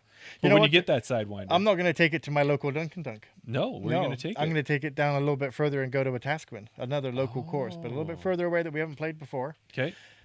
Sidewinder, understable disc. I'm just going to take it right to hole 1. Hole 1, straight shot, finished, a little bit of a right finish on it, unless you throw forehand, obviously. I'm going to throw it. It's going to go straight down the fairway. Normally my discs are landing, outside of circle 2. Yeah, in the woods. In the woods, anywhere down there. I'm going to throw this disc. I'm going to do a hyzer flip. Oh, yeah, like 6-8 feet off the ground. 6-8 feet off the ground. 'Cause it drops bit of a away. hyzer flip, straight down the fairway. It's going to finish right. It's going to keep drifting right. Basket's on the right-hand side. And because it's a Chris Hartmann Roadrunner, it's not going to. There is one thing it can't do. It would never. No, it would never. Chain out.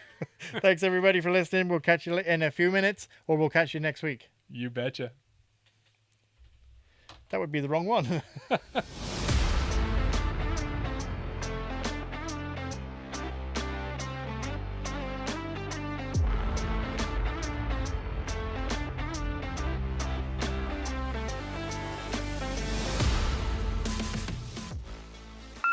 Welcome to the Chain Out podcast with your hosts. How's that for a finish?